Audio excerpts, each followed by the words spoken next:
Being a tag team wrestler is an art form in itself, completely separate from that of working in the singles division. And it's not something everyone can pull off either. In fact, some of the greatest of all time have failed when trying to have a tag team run. Of course, the same also works if you go in the other direction too then, as at times, someone who's worked great as part of a duo will find themselves struggling when asked to go solo. But what are the notable examples of this? Well, that's exactly what we're going to be looking at today. So join us as we take a deep dive into One is the Loneliest Number, Tag Team Wrestlers' Failed Singles Runs. And if we're going to start anywhere, we really have to start with the man who became the poster boy for failed singles runs. After all, the phrase Jannetty of a team has become a thing for a reason, and that's because of Marty Jannetty. What many might not remember, however, is that back during the very early days of the Rockers' run in the mid-'80s, when Marty and Shawn Michaels were working across the territory circuit, it was arguably the former who was the better in-ring wrestler. Hell, even when they first went to WWF in 1988, you could make a solid case for Jannetty actually being the better of the two. As the years went on, however, it quickly became apparent that HBK was exceeding his partner in every way, and so when it came time to split the duo up in 1992, it was him who was pegged for big singles success. Not that there weren't any plans made for the Georgia native too, though. No, quite the opposite in fact, because during the subsequent feud between the now former team, Marty was presented as the babyface. Unfortunately for him, though, his notorious Slurms McKenzie level of partying outside the ring would lead to him causing so many problems he'd be fired before this program could ever reach its conclusion. And this would be a recurring problem every time he was brought back after that, as, no matter how many chances he got, Party Marty just couldn't help himself when it came to being his own worst enemy. Of course, while this was all happening, Shawn Michaels was going on to be arguably the greatest of all time. And this only served to shine an even brighter light on the failure that was Marty's single run. So much so, in fact, that, as we all know now, Jannetty has become a catch-all term for anyone who ends up being the weaker member of the duo. That said, it's still a tragedy that, at the heart of it, Marty was a very good wrestler. Maybe not as good as Shawn Michaels, but still entirely capable of being a big deal in his own right. But not every tag wrestler who fails when they go solo can be considered a punchline. No, most still have the legacy of their prior run to fall back on. So it's just as well the Road Warriors run was as legendary as it was, because when Animal started going it alone in the early 2000s, things did not go well. That said, it wasn't like he had much choice at this point, because his partner Hawk had fallen so deep into drug addiction by then, he was clearly in no position to be anywhere near a ring. Prior to that, however, it had been a very different story as, together, the Road Warriors had been arguably the greatest tag team of all time. So good that they main evented everywhere they went. Yes, whether it be Jim Crockett Promotions, the American Wrestling Association, WWF, or even out east in Japan, no one was more over than Hawk and Animal. In fact, the term Road Warrior Pop was created specifically to describe the monstrous reactions they got every time they came out from behind the curtain. Unfortunately, though, after a final run together in late 90s WWF, it would be clear that Hawk needed some time away. But not wanting to hang up his own boots at this point, Animal would go on as a solo act for a while, with him at this point signing up with World Championship Wrestling. And when that flopped, he'd spend a few years away, all before returning to WWE once more in the mid-2000s, here trying out a few new tag partners in the form of Heidenreich and Matt Hardy. But after it became obvious that neither of these could match up to the now deceased Hawk, Animal decided all he had left was to go solo once more, with him this time referring to himself as the Road Warrior. And if you haven't already guessed, this would go over about as well as a fart in church, because with him already being pretty long in the tooth by then, no one had any interest in seeing one member of the famed duo stumble along without the other in 2006. So mercifully then, this run would be cut short soon thereafter, allowing Animal to fall back on his legacy as arguably the GOAT of tag team wrestling. It's just a shame our next subject didn't have that same legacy to fall back on too then, because when the Basham brothers briefly split up in 2005, Doug Basham's run as the Bash Man would be nothing less than an out-and-out failure. How did this one come about? Well, despite being a relatively popular team on SmackDown, it was felt at a certain point that, in order to freshen things up, both Doug and Danny would have to go solo. Of course, this move had always been one in Vince McMahon's playbook, so it shouldn't really have come as a surprise to them. After all, you could count on one hand the amount of tag teams in WWE who'd never split. Unfortunately though, while they might have served well enough as a duo, it quickly became clear that separated, the Bashams just weren't going to cut it, as they simply didn't have the right level of charisma, mic skills, or in-ring work to make it alone. And nowhere was this more evident than with Doug Basham's short-lived run as the Bashman here, a character de-evolution which would see him come to the ring in a leather vest, shiny wool pants, and sunglasses. Needless to say then, this made him look like a reject from Right Said Fred, leading everyone to know this one was not going to get over. And that was why, after only a few sporadic appearances on B-Show Velocity, the Bashman gimmick would be retired and he'd instead be reunited with his old partner over in the then newly revived ECW brand. But what if a performer can't just go back to their old teammate once a singles run fails? How are they supposed to recover at this point? Well, if you want an insight into that, you only have to look at another figure from around the same time period as, after a semi-successful run working as part of a team with Trevor Murdoch in the mid-2000s, Lance Cade would start a solo run of his own in 2008. So looking for something to rescue his career at this point, Cade would form a new allegiance with a bona fide main event star as he became the personal assistant to Chris Jericho.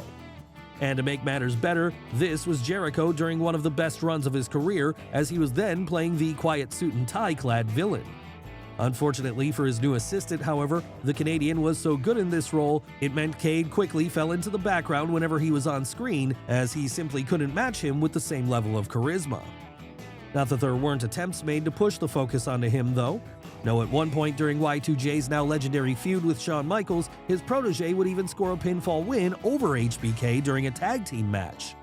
This would end up being one of the few highlights of the run, however, as by October of that year, Lance would be released from his contract with WWE.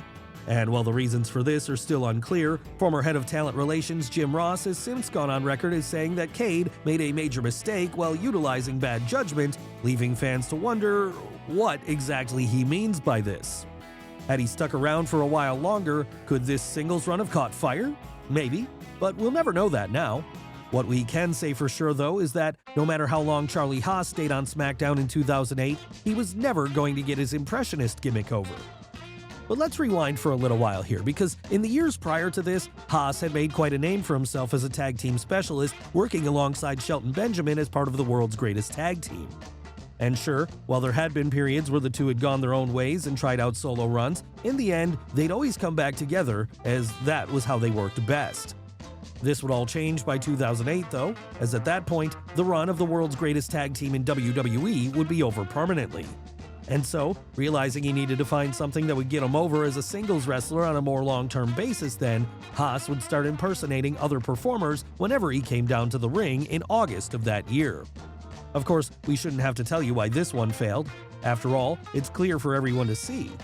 In pretty much every prior circumstance, an impressionist gimmick has meant instant death for the person involved, and this time was no different, no matter how many parody costumes Haas got a hold of.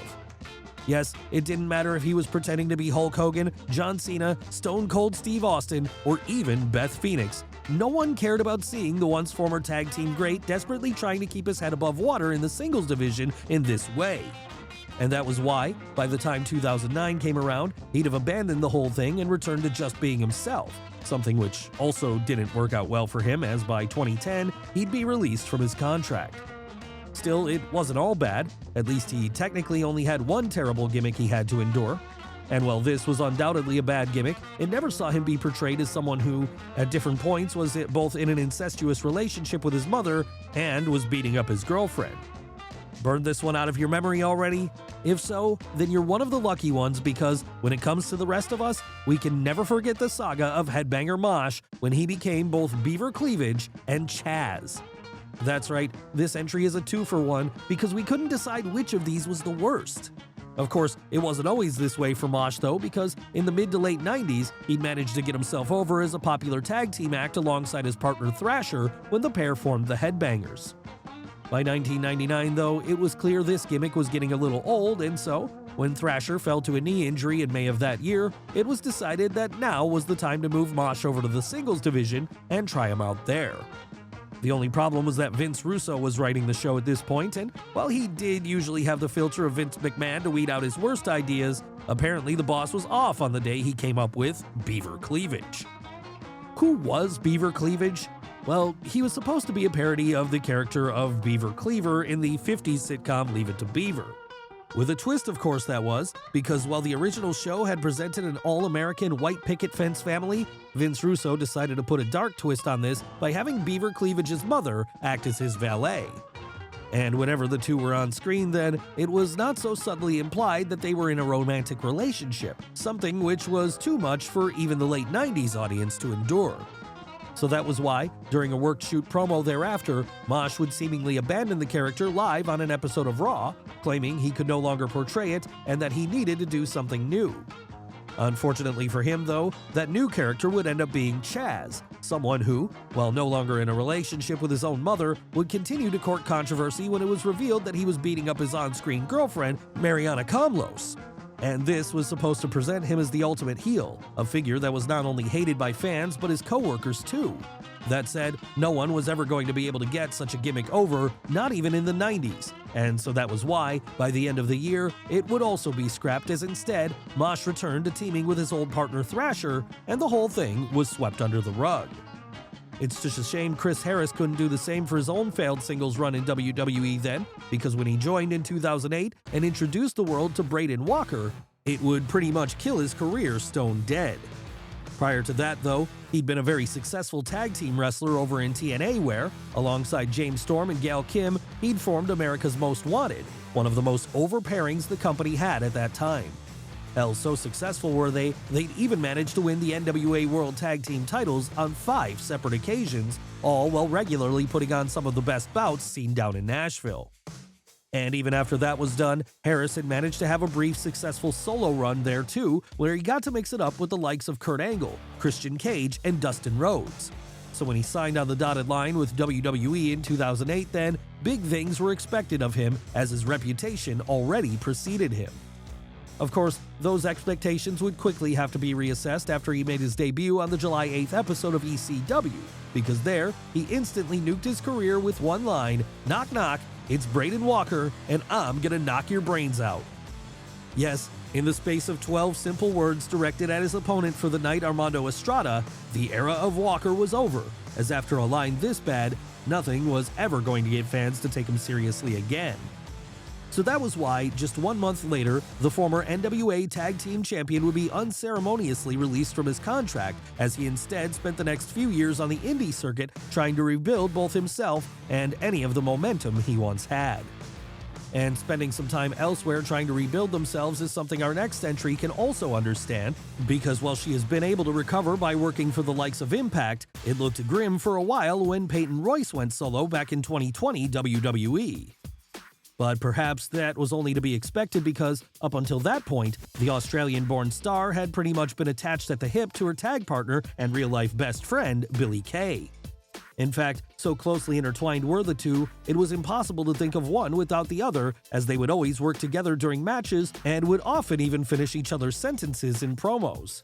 Yes, whether it be their successful run in NXT between 2016 and 2018, or their main roster call-up from the latter year onwards, it was just accepted that if you got one of the Iconics, you got the other too as part of the package. That was until the summer of 2020, at which point Vince McMahon made the decision to split the two up, as in his eyes, he saw Peyton as being the breakout star of the group. So after losing a match to the Riot Squad at August 30th's Payback then, both women would be forced to split and go their separate ways. Unfortunately though, with this being right in the middle of the global shutdown, there were no fans in attendance, and so it became very hard for a new singles act to get over, as there was no real way to gauge what was working and what wasn't. And maybe that's why, as the weeks went on, it became clear that Peyton Royce as a solo star wasn't really working out, mainly because she was missing such a key part of what made her special. But while the two would ultimately be reunited, it would end up being outside of WWE, as after the Boss cut both the Iconics as part of a mass wave of releases that year, they'd eventually reform over in Impact Wrestling as the Inspiration. And since then, it looks like both Peyton and Billie have decided to take some time away from the ring, with the reason Royce in particular chose to do so being because she's about to give birth to her first child with AEW star Shawn Spears. So let this be an example that there can sometimes be silver linings to failed solo runs. Of course, it helps if you're able to reunite with your tag partner again after the fact, something which was also the case for Sylvan Granier after his own failed singles career in 2005. How did this one come about? Well, despite spending the prior 3 years working alongside fellow French-Canadian stars Rene Dupree and Rob Conway as part of La Resistance, it was felt by then the time had come to split the three off and give each a chance to go it on their own. And in the case of Granier, this meant being drafted over to SmackDown, where he would now be fully separated from his teammates, no longer having them to rely on anymore should times get tough. So realizing he would need to reinvent himself at this point, the former tag team champion would decide to do so by repackaging himself as simply Sylvan, a narcissistic male supermodel who knew he looked better than everyone else and wasn't afraid to make this clear.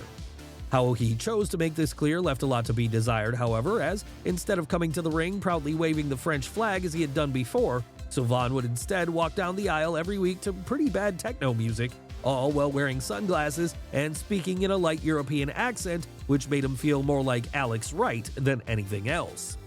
But even if the entrance was bad, at least he still had the in-ring portion of his act to fall back on, right?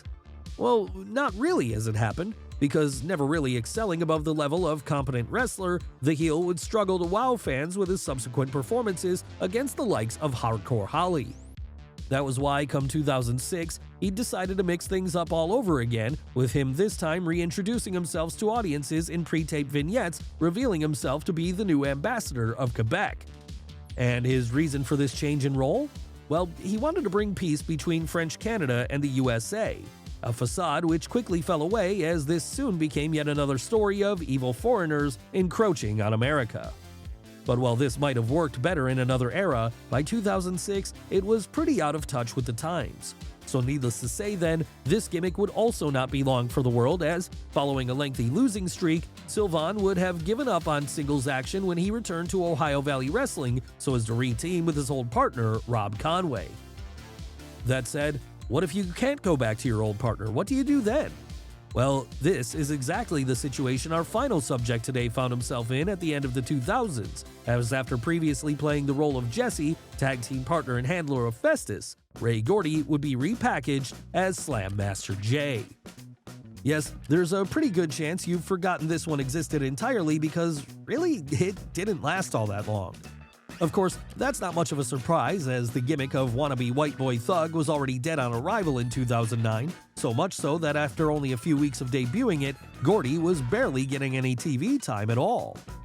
And when he was, it wasn't much to write home about because when it became clear that he wasn't going to cut it as a solo star, Slam Master Jay would be placed into a go-nowhere tag team act alongside Jimmy Wang Yang. Of course, once they failed to make a splash then, there was little hope left for the son of the legendary Terry Gordy, as by April of 2010, he'd be released from his contract altogether. Luckily for him though, he was able to bounce back after this, as from there, he'd choose to retire from the ring and instead become a police officer. And this just goes to show that there are always other options out there for people should their solo careers not work, even if they're out of the industry entirely. That said, most won't have to go to these lengths so as to recover. No, as we've seen today, the majority of people who fail to work out as single stars can always return to the division which made them successful in the first place. After all, as we said at the start of this video, being a tag team wrestler is an art form in itself, and if it's what you're good at, there's no reason to ever stop doing it because there will always be a need for great duos in wrestling.